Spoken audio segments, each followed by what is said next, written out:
Magandang gabi, señorita. Magandang gabi, señorita. Buenas noches. What happened to her? Hoy, Rosella, ano ba? Anong nangyari sa'yo? Tapos na ba yung kanta? Salamat, ha? Sige. Hoy, Rosella! Hindi mo ba kami papasukin? Ay, siya nga ano. Tuloy kayo. Halika, pasok kayo. Halika. Tuloy kayo. Hi, Fernando!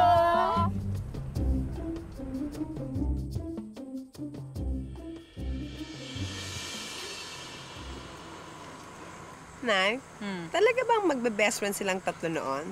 Oo, sabi. Ba't ba ang kulit mo? Hindi mo ba narinig ang sinabi ko? Tinawag ko silang Charlie's Angels. Kasi, yun ang tawag sa kanila. Kasi nga, close na close silang tatlo noon eh. Nay, kung talagang close na close sila noon, bakit sila nag-away-away? Sinong dahilan nila? Dahil sa Min, sa lalaki. Talaga, Nay? Nay, matanong ko lang naman. Sino naman yung lalaki? Pwede ba? Huwag mo nang alamin. Personal masyado yon. Tsaka ano akala mo sa akin? Chismosa? Ay, naku! Tatanong lang.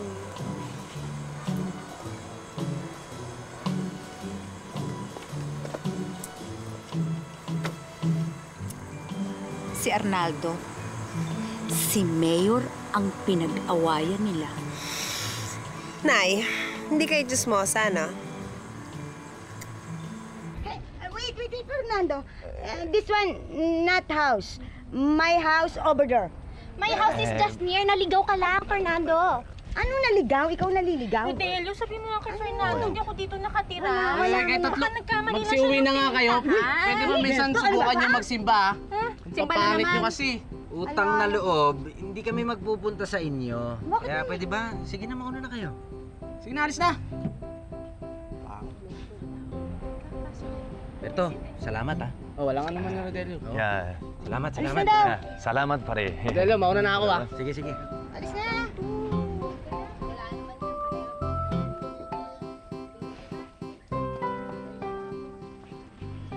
Nay, ang ibig niyo sabihin, dating mag-boyfriend si Mayor at si Aling Belinda. Ano nangyari? Bakit nag-break sila? Kasi, ganito yon, makinig ka ha. Mahal ni Arnaldo si Belinda. Kaso, ayaw naman ng mga magulang nito kay Belinda. Ganun pa man, handa pa rin si Arnaldong pakasalan siya. Kaso, ng araw ng kasal nila, hindi naman sumipot itong si Arnaldo. Ay, masakit yun, Nay. Hindi pa yun ang masakit. Ang mas masakit, nang pakasalan nitong si Arnaldo si Amanda dahil siya ang gusto ng pamilya nito. Ay, mas masakit nga yun, Nay. Ang masakit nito, ang ginawa ni Belinda para makaganti siya kay Arnaldo, nagpakasal siya kay Crispin. Si Crispin, boyfriend naman nitong si Carol. Diyos ko, Nay, puro pala ahasan ang nangyari sa kanila. Bakit naman ginawa ni Aling Belinda yun? Di para makaganti kay Arnaldo. Ay, ang sama-sama ni Aling Belinda. Imagine nyo, Nay, inahas niya yung boyfriend ni Aling Carol. Hindi naman niya alam na mag-show tayong dalawa eh. Nay, di ba, kakaibigan sila? Bakit di nila alam?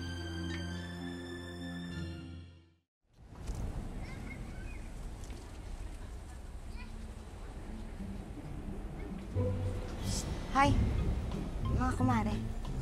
Sa tingin niyo ba, tama pa itong ginagawa natin, ha? Tayo naghahabol kay Fernando. Lalaki lang yan, ano? Oo nga. Tigil na natin to, mga mare. Tigil na natin to. Itong kalukuhan na to. Tama. Hindi ang Fernandong yan ang karapat-dapat para sa atin.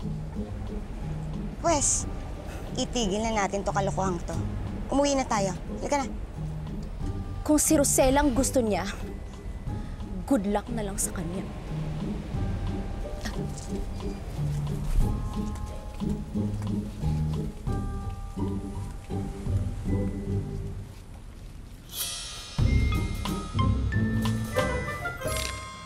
Hindi naman kasi alam ni Belinda na jowa ni Carol si Crispin.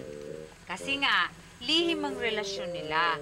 Dahil itong si Carol, ayaw naman pagsyutain ng nanay niyang principal. Ay nun, napakahigpit talaga. Eh ako nga nung nag-aaral pa, lagi akong pinagkukunan. Nay. Hindi ho yan ang gusto kong malaman. Ilang beses ko na ho narinig yan. Ang gusto kong malaman yung tungkol kay Aling Belinda at kay Aling Carol. Sige. Okay. So, nang hindi matuloy ang kasal ni Belinda kay Arnaldo, aba, nagulat na lamang kaming lahat nang mabalitaan naming si Crispin ay ikakasal dito kay Belinda. Eh, ito naman palang gagong si Crispin, matagal lang may gusto kay Belinda. Kaya yun, nagalit si Carol. Eh, noon pala naman buntis na. Kaya ayun, nagalit ang nanay at pinalayas ng masungit na nanay. Grabe naman, parang pang pelikula pala yung buhay nila. Ay, nako anak. Wala pa rin gaganda sa love story namin ng tatay mo. Ay, nako, Nay. Kung love story niyo ng tatay ko, I'm sure, pang-horror yun. Che. Nanay naman eh. Hindi kayo nakatiis, ano? Eh, ba't ikaw? Anong ginagawa mo rito? Wala lang. Bakit? Tama.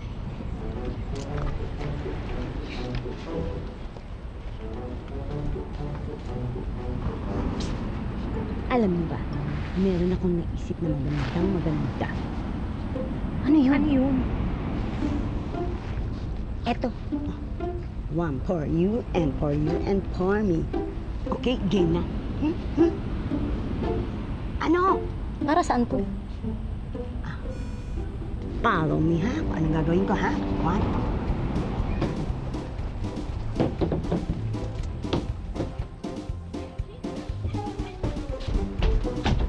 Ano yun?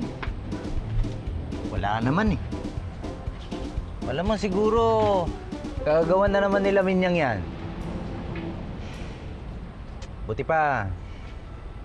Sige, mag-usap na lang kayo. Dito na lang ako. Magbabantay na lang ako. Sige na. Pasok tayo.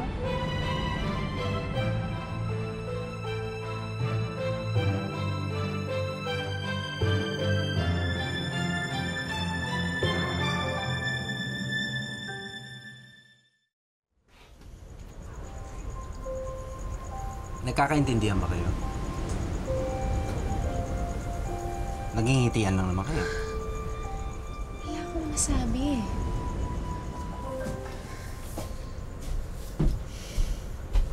Aba, may mga bisita pala tayo dito.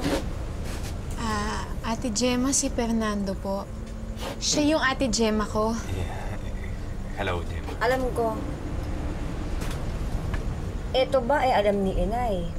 Pag nalaman niya to, baka magwala yun.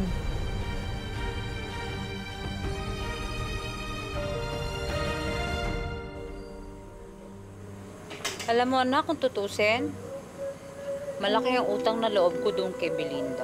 Sa kanilang tatlo. Nay, utang na loob kayo? Kasi nung teenager pa kami, may nambastos sa aking lalaki. Nung takot pa ako, hindi pa ako marunong lumaban. Aba, silang tatlo, ginulpi nila yung lalaki. Kaya yun, tinawag ko silang Charlie's Angels. Ay, Nay, ang chip ng lalaki at kayo ang napiling bastusin. Che! Bastos na ito ah. Alam ko na. Ang alin, Nay? Pagbabatiin ko silang tatlo, gagawa ako ng paraan para magkaayos silang tatlo. We have to go, señorita. I hope I can visit you again. And thank you for the warm reception. You're welcome. Once upon a time. Rosella, mauuna na kami. Rodelio, salamat ulit ha. Wala yun. Okay. See you.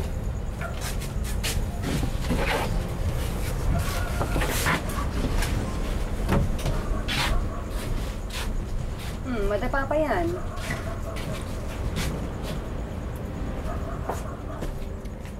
At ikaw naman, ano sa akala mo? Tuloy-tuloy ang panliligaw sa'yo nung kanutong yon? Hindi, oy! Yun, walang paglibangan kaya ginagawa niya yan sa'yo.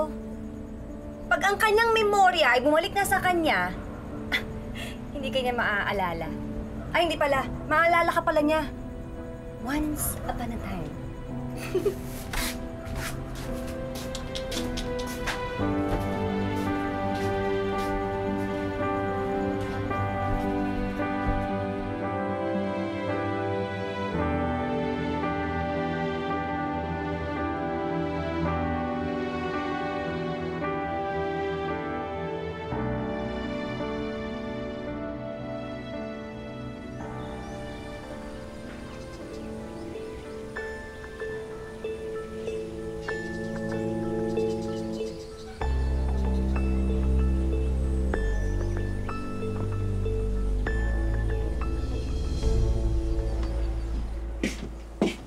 Nay, Nay, alam niyo ba kagabi si Rosella, nung wala kayo dito?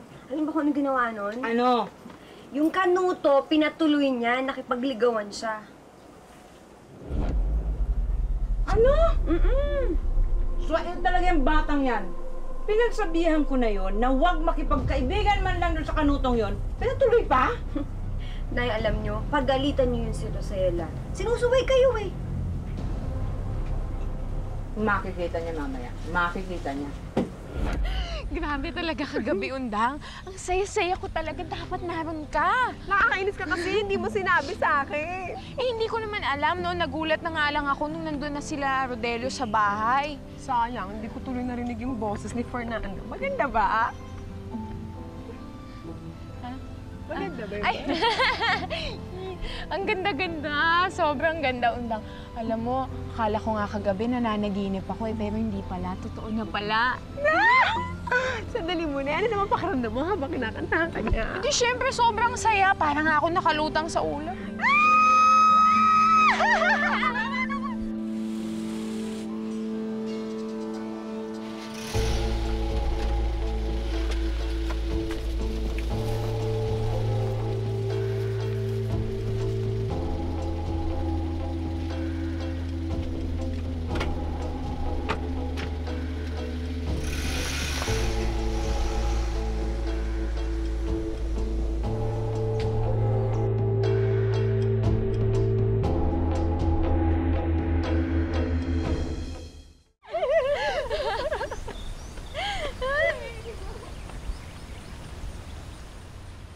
Akala ng bruhang yun, nakaisa na siya kay Fernando. Nako, sigurado ako, pinagtatawanan tayo ng babae niya. Ano pa? Si simple-simple pa kunyari, malandi rin naman. Alam nyo, may naisip na ako eh. Kung papaano mapapalayo si Fernando siya sa Roselang yan.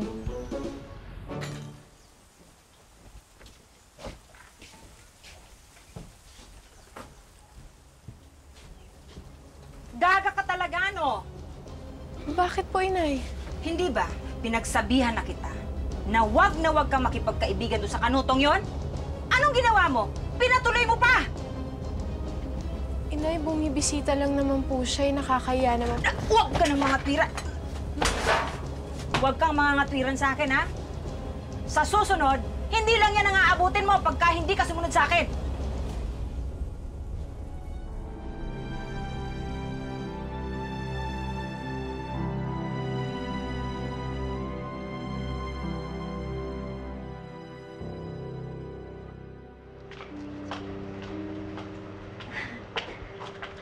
Hi. Meron kayong kailangan? Nagsusulisit kayo? May letter kayong dala? Ay, hindi mo kulit. Hindi ko kami nagpunta rito para magsulisit. So, anong ginagawa ninyo dito? Ma'am, nandito kami parang buwisit. Meron ba kayong gustong ipaalam, sabihin? Wala lang ho, baka interesado lang ho kayo malaman na mukhang naliligaw na yata si Fernando kay Rosela.